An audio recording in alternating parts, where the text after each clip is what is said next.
میں تو نہیں گیا تھا لیکن تم تو ہو آئی ہو. کیا پوزیشن ہے؟ میرے خیال میں اس وقت یہاں سے نکلنے کے لیے سب سے مناسب موقع ہے. کیا مطلب؟ پوری عمارت میں کوئی نظر نہیں آ رہا. یوں لگ رہا ہے جیسے انہوں نے یہ عمارت ہی چھوڑ دی ہے. ویری گڈ ویری گڈ، میں نے مسکراتے ہوئے کہا. کورنیل نے ایک پسٹل مجھے دیتے ہوئے کہا اس میں 6 گولیاں ہیں. یہ مجھے ایک کمرے میں مل گیا تھا. میں نے سوچا شاید ہمارے کام آ سکے. بالکل ٹھیک سوچا تم نے کورنیل، واقعی ہمیں اس کی ضرورت تھی.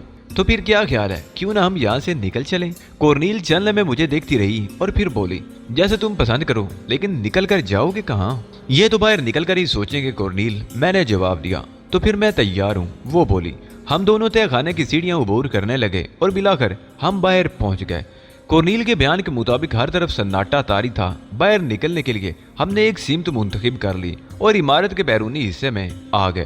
لیکن ابھی ہم عمارت کے حصے کو عبور کر ہی نہیں پائے تھے کہ دفعتاً ایک سیاہ رنگ کی ایک بڑی لینڈ روور عمارت کے مین گیٹ پر نمودار ہوئی اور لینڈ روور میں بیٹھے ہوئے لوگوں نے ہمیں دیکھ لیا. لینڈ روور کے بریک لگے تھے اور دوسرے ہی لمحے اس میں سے کئی آدمی نیچے کود آئے تھے جن کے ہاتھوں میں ریوالور وغیرہ موجود تھے. صورتحال کا یہ رخ میرے لیے غیر متوقع تھا. فوری طور پر میں دیوار کی طرف دوڑ پڑا. کورنیل کا میں نے ہاتھ پکڑ دیا تھا. کئی گولیاں سنسناتی ہوئی ہمارے پاس سے گزر گئیں. دیوار کے پاس پہنچ کر میں نے پھرتی سے کورنیل کو دونوں ہاتھوں پر اٹھایا اور دیوار پر چڑھا دیا. کورنیل نے دوسری سمت کودنے میں دیر نہیں لگائی تھی. میں نے بھی دونوں ہاتھوں سے دیوار کے کنارے پکڑے اور پوری قوت سے اپنے جسم کو اوپری طرف اس طرح اچھالا کہ ایک ہی لمحے میں دیوار کی دوسری طرف پہنچ گیا. کورنیل کپڑے جھاڑتی ہوئی اٹھ کھڑی ہوئی تھی. خدا کا شکر تھا کہ اسے کوئی چوٹ نہیں آئی تھی. محکم میں بھاگ دوڑ کی آوازیں سن رہا تھا. کئی آدمی ہمارے پیچھے دوڑ پڑے تھے. ہم اس عمارت میں بائیں سمت دوڑ پڑے اور کافی دور نکل آئے. اس وقت رکنا موت کو دعوت دینا تھا. چنانچہ جس سمت منہ اٹھا تھا ہم لوگ دوڑ پڑے. فائرنگ کی اب کوئی آواز سنائی نہیں دے رہی تھی. غالباً انہیں اس بات کا ہوش آ گیا تھا کہ اس طرح گولیاں چلانا دوسروں کو بھی ان کی طرف متوجہ کر سکتا ہے. میں اور کورنیل پوری قوت سے دوڑتے رہے. اس وقت ہم نے یہ اندازہ لگانا ضروری نہیں سمجھا تھا کہ جس سمت ہم دوڑ رہے ہیں وہ درست ہے یا غلط. بس یہی خواہش تھی کہ ان کی پہنچ سے دور نکل جائیں. تھوڑی دیر کے بعد ہمیں اندازہ ہوا کہ ہم آبادی سے دور نکل آئے ہیں. دور دور تک کسی زیرو کا پتہ نہیں تھا. سورج نکل آیا تھا اور چاروں طرف روشنی پھیل گئی تھی. ہم آگے بڑھتے رہے اور ایک بلند پہاڑی کے ٹیلے کے نزدیک پہنچ گئے. یہاں چاروں طرف چھوٹی چھوٹی جھاڑیاں تھیں. ہماری دائنی سمت گھنا جنگل نظر آ رہا تھا، لیکن وہاں تک پہنچنے کے لیے ہمیں ابھی کافی فاصلہ طے کرنا تھا. میں نے اور کورنیل نے متفقہ طور پر فیصلہ کیا کہ جنگل کا رخ کیا جائے. اس طرح ہم ان کی نگاہوں سے پوشیدہ رہنے کی کوشش کر سکتے تھے. چنانچہ ہم نے جنگل کی طرف دوڑ لگا دی. راستہ خاصا دشوار گزار تھا. جگہ جگہ گڑھے اور جھاڑیوں کے سلسلے ہمیں اپنا رخ تبدیل کرنے پر مجبور کر دیتے تھے. بلاخر ہم ایک ایسے مقام پر جا نکلے جو کسی قدر محفوظ محسوس ہوتا تھا. جنگل اب بالکل قریب تھا. خاصا گھنا جنگل تھا. درخت ایک دوسرے سے قریب قریب تھے. نامعلوم یہ بنگانا کا کون سا حصہ تھا، لیکن یہ ساری باتیں معلوم کرنے کی بجائے ہمارا جنگل میں روپوش ہو جانا زیادہ بہتر تھا. چنانچہ ہم دوڑتے ہوئے ان درختوں کے درمیان پہنچ گئے. کورنیل کا سینہ دونکنی کی طرح بنا ہوا تھا. اس کا سانس بری طرح پھولا ہوا تھا اور چہرے پر نکاہت کے آثار تھے. میں نے رفتار سست کر لی لیکن آگے بڑھنے کا سلسلہ نہیں روکا اور تھوڑی دیر کے بعد جنگل میں خاصی دور تک اندر پہنچ گیا. ایک نسبتاً صاف ستھری جگہ دیکھ کر میں نے کورنیل سے وہاں بیٹھ جانے کے لیے کہا اور وہ سوالیہ نگاہوں سے مجھے دیکھنے لگی. میرا خیال ہے اب کچھ دیر سستا لیا جائے. اب تک کا سفر بھی تم نے جس عزم اور حوصلے سے طے کیا ہے وہ قابل داد ہے. میں نہیں چاہتا کہ تم بالکل بھی چلنے کے قابل نہ رہو. کورنیل نے گہری گہری سانسیں لے کر آنکھیں بند کر لی. میں متجسسانہ نگاہوں سے چاروں طرف دیکھتا رہا. ذہن میں بہت سے خیالات گردش کر رہے تھے. گولیاں چلنے کی آوازیں ضرور سنی گئی ہوں گی. کیا بنگانا کے محافظ اس جانب متوجہ نہیں ہوئے ہوں گے؟ کیا وہ لوگ مسلسل ہمارے تعاقب میں ہیں؟ انہوں نے تعاقب ترک کر دیا ہے؟ کوئی فیصلہ کرنا مشکل تھا. ابھی تو یہیں رک کر حالات کا جائزہ لینا ضروری تھا. تقریباً 1 گھنٹہ گزر گیا. ہمیں کوئی آواز کسی طرف سے نہیں سنائی دی. تب میں نے کورنیل سے پوچھا کیا تم اس بارے میں اندازہ لگا سکتی ہو کورنیل کیا ہم بنگانا سے کس سمت میں ہیں؟ نہیں وستونیا، مجھے تو کچھ بھی نہیں معلوم، اس نے بڑی عاجزی سے کہا. البتہ بنگانا کے ارد گرد واقع جنگلات کے بارے میں سنا ضرور ہے کہ وہ خطرناک خیال کیے جاتے ہیں. کیا ان اطراف میں درندوں کا وجود بھی ہے؟ یقیناً اکثر وحشی درندے بنگانا کی آبادی میں گھس آتے ہیں اور قبائلوں کو ہلاک کر دیتے ہیں. ایسی خبریں یہاں گشت کرتی رہتی ہیں. کورنیل نے سہمے ہوئے لہجے میں کہا. اس کے باوجود فکر کی کوئی ضرورت نہیں کورنیل، میں نے اسے تسلی دی۔ دفتن ایک سرسراہٹ سی سنائی دی اور میں چونک پڑا۔ پسٹل میں نے فوراً ہی اپنے ہاتھ میں لے لیا تھا، کوئی جانور بھی ہو سکتا ہے، میں نے سوچا۔ میری عقابی نگاہیں چاروں طرف کا جائزہ لے رہی تھی۔ پھر کچھ فاصلے پر مجھے ایک سیاسی چیز نظر آئی جو آہستہ آہستہ آگے بڑھ رہی تھی اور میں نے اسے بخوبی پہچان لیا۔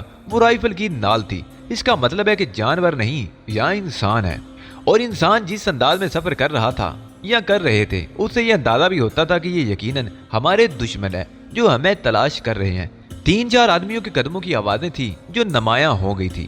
میں انہیں دیکھ نہیں پایا کیونکہ وہ گھنی جھاڑیوں کی آڑ میں چل رہے تھے، لیکن میں نے ان کی سمت کا اندازہ لگا لیا تھا۔ اب یہاں خاموشی سے بیٹھے رہنا مناسب نہیں تھا، کیونکہ جب وہ یہاں تک پہنچ چکے ہیں تو پھر اطراف کی ایک ایک جگہ کو تلاش کرنے سے باز نہیں رہیں گے۔ چنانچہ میں نے کورنیل کا شانہ تھپتھپایا اور اسے اٹھنے کا اشارہ کیا، پھر اس کا ہاتھ پکڑ کر میں ان کی مخالف سمت چلنے لگا۔ ہم دیر تک سفر کرتے رہے، اس کے بعد ہمیں کوئی آواز سنائی نہیں دی۔ آگے جا کر یہ جنگل زیادہ گھنا اور خوفناک ہوتا چلا گیا تھا۔ بعض جگہ زمین پر دلدل بھی محسوس ہو رہی تھی جو گھاس میں چھپی ہوئی تھی، لہذا سفر میں سخت دشواری پیش آ رہی تھی۔ کورنیل کا برا حال تھا، لیکن وہ بہر صورت میرا ساتھ دے رہی تھی۔ اس کے سوا اب کوئی چارہ کار بھی تو نہ رہا تھا۔ وہ لوگ اب جنگل میں گھس آئے تھے اور ہمیں تلاش کر رہے تھے۔ ہم ان کے لیے اب بڑی اہمیت اختیار کر گئے تھے۔ ہمارا بچ کر نکل جانا ان کی موت تھا، چنانچہ وہ ہمیں پانے کے لیے ہر ممکن اقدام کر سکتے تھے۔ کافی دور پہنچنے کے بعد ایک بار پھر ہم نے ایک جھنڈ میں پناہ لی۔ درختوں کے درمیان قد آدم گھاس اگی ہوئی تھی اور اس گھاس کے درمیان زمین کا کچھ حصہ خاصا صاف تھا۔ حالانکہ ایسی جگہ اشراط الارض کا مسکن ہوتی ہے، لیکن یہاں ہم انسانوں کی نگاہوں سے محفوظ رہ سکتے تھے۔ میرے کان آہٹوں پر لگے ہوئے تھے اور میں دور دور تک کی آوازیں سننے کی کوشش کر رہا تھا۔ پرندوں کی آوازیں ابھر رہی تھی، کبھی کبھی گھاس میں سرسراہٹیں بھی سنائی دے جاتی تھی جن سے اندازہ ہوتا تھا کہ یہاں سانپ بھی ہو سکتے ہیں، لیکن میں نے کورنیل سے اس خیال کا اظہار نہیں کیا۔ ہم اس جگہ تقریباً سارا دن چھپے رہے اور جب رات کی تاریکیاں پھیل گئی تو میں نے کورنیل کو مخاطب کیا۔ کیا خیال ہے کورنیل، کیا اب ہم یہ جگہ چھوڑ دیں؟ لیکن اب کس طرف جاؤ گے؟ کورنیل نے سوال کیا۔ آبادی کی سمت۔ کیا وہاں ہمارے لیے خطرات نہیں ہوں گے؟ یقیناً ہو سکتے ہیں، لیکن ان جنگلوں میں بھی تو وقت گزارا نہیں جا سکتا۔ تو پھر جیسا تم پسند کرو۔ میں سمت کا تعین کھو چکا تھا، لیکن کوئی نہ کوئی سمت تو اختیار کرنا ہی تھی۔ چنانچہ میں کورنیل کا ہاتھ پکڑ کر چل پڑا۔ ہم لوگ صرف اندازے کی بنا پر سفر کر رہے تھے، لیکن کافی فاصلہ طے کرنے کے باوجود ہمیں جنگل کے ختم ہونے کے آثار نظر نہیں آ رہے تھے، اور میں سوچ رہا تھا کہ کہیں راستہ بھٹک کر ہم کسی نئی مصیبت کا شکار نہ ہو جائیں۔ یہاں کے جنگلات کے بارے میں کچھ کہا نہیں جا سکتا تھا کہ وہ انسان کو کس مقام پر لے جا کر چھوڑیں۔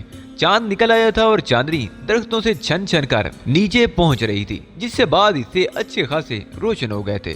درخت یہاں بھی گھنے اور آپس میں جڑے ہوئے تھے۔ زمین کی حالت بتاتی تھی کہ وہ انسانی قدموں سے ناآشنا ہے۔ بعض مقامات پر ہمیں جانوروں کی خشک ہڈیاں بکھری ہوئی نظر آئیں، ان میں بڑے جانور بھی تھی اور چھوٹے بھی۔ کئی گھنٹے تک ہمارا سفر جاری رہا، یہاں تک کہ درختوں کا سلسلہ منقطع ہو گیا۔ تھوڑے ہی فاصلے پر ایک ندی نظر آ رہی تھی۔ گھنے جنگل کے قریب یہ ندی ہمارے لیے خطرناک ثابت ہو سکتی تھی، کیونکہ میں جانتا تھا کہ جنگلی درندے ایسی ہی جگہوں کے آس پاس چھپے ہوتے ہیں۔ سارا دن کھائے پیے بغیر گزر گیا تھا، اس لیے میں نے سوچا کہ ندی کے شفاف پانی سے کم از کم پیاس تو بجھا لی جائے۔ کورنیل نے ابھی تک کوئی شکوہ شکایت نہیں کی تھی، لیکن میں جانتا تھا کہ یہ نرم و نازک لڑکی اس قسم کے حالات کی عادی نہیں ہوگی۔ میں نے اسے بھی پانی پینے کے لیے کہا اور ہم دونوں نے ندی کے بہتے ہوئے پانی سے اپنی پیاس بجھائی۔ کورنیل اب بری طرح نڈال نظر آ رہی تھی۔ مجھے افسوس تھا کہ اس بیچاری لڑکی کو میری وجہ سے ان حالات کا شکار ہونا پڑا۔ میں نے اس کا اظہار کورنیل سے کیا تو وہ ہاتھ اٹھا کر کمزور لہجے میں بولی، نہیں وسطونیا، نہیں، تم اس طرح نہ سوچو۔ یقین کرو تمہارے ساتھ سفر کرتے ہوئے مجھے تو لطف آ رہا ہے۔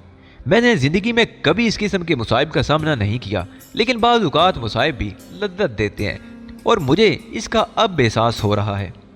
میں گہری نگاہوں سے اسے دیکھنے لگا۔ کورنیل کیا کہنا چاہتی تھی میں جانتا تھا، لیکن اس سے صرف نظر ضروری تھا۔ سفر کرتے ہوئے جب ہم بری طرح تھک گئے تو میں نے ایک محفوظ مقام منتخب کر کے کچھ دیر آرام کرنے کا فیصلہ کر لیا۔ نیند آنے کو تو کوئی سوال ہی پیدا نہیں ہوتا تھا، البتہ یہ ضرور ہوا کہ ہماری جسمانی حالت کچھ دیر زمین پر لیٹنے سے بہتر ہو گئی۔ جب سورج کی روشنی چمکی تو ہم کسی حد تک تازہ دم ہو چکے تھے۔ اس مرتبہ میں نے ندی کی مخالف سمت سفر شروع کیا اور ہم ندی کے ساتھ ساتھ چلتے ہوئے کافی دور نکل گئے۔ اس راستے میں گھنے اور بلند درخت بہت کم تھے، البتہ چھوٹی چھوٹی جھاڑیاں بکثرت موجود تھیں۔ اس کے علاوہ اس علاقے کی زمین بھی ناہموار تھی. تھوڑے تھوڑے فاصلے پر چھوٹے چھوٹے ٹیلے زمین پر ابھرے ہوئے نظر آ رہے تھے. پھر ایک زیادہ بلند ٹیلا ہمارے راستے میں آ گیا.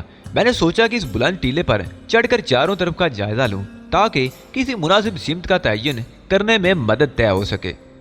میں کورنیل کا ہاتھ پکڑ کر ٹیلے کی طرف قدم بڑھانے لگا. ٹیلے کے قریب پہنچ کر ہم نے احتیاط کے ساتھ اوپر چڑھنا شروع کر دیا.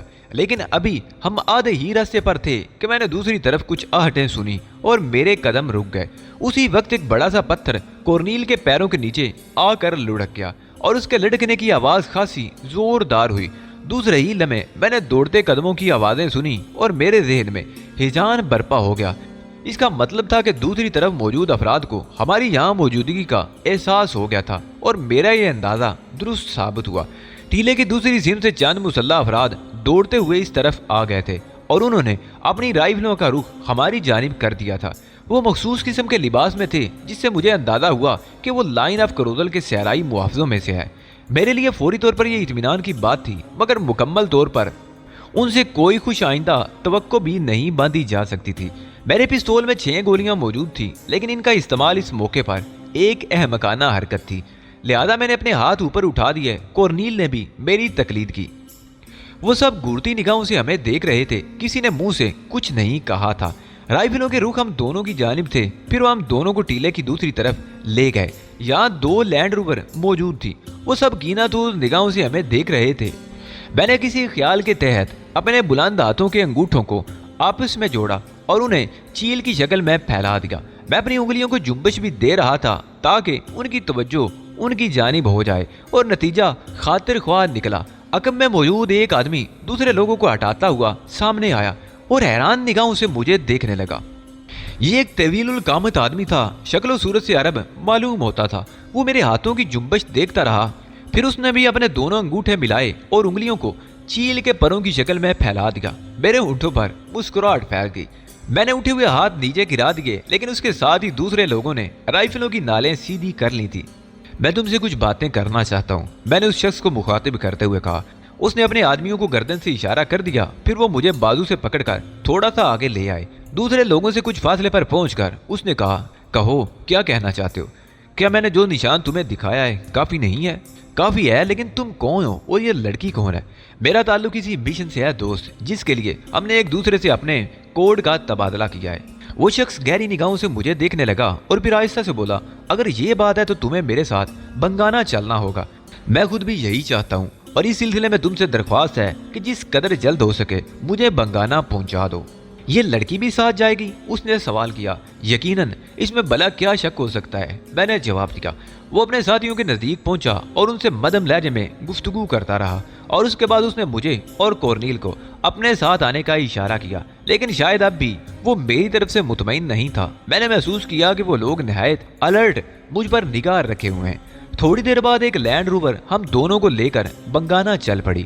ان کی تعداد خاصی تھی. جس شخص نے مجھ سے گفتگو کی تھی وہ ہمارے ساتھ ہی تھا.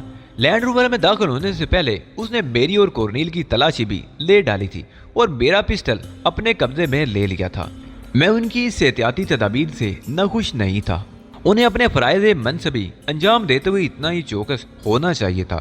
بنگانا تک کا سفر بہت طویل نہیں ثابت ہوا. وہ لوگ ایسے مخصوص راستوں سے واقف تھے جو شاید بہت مختصر تھے. ہم اپنی لا علمی کے باعث غالباً وسیع و عریض جنگل میں ہی بھٹکتے رہے تھے.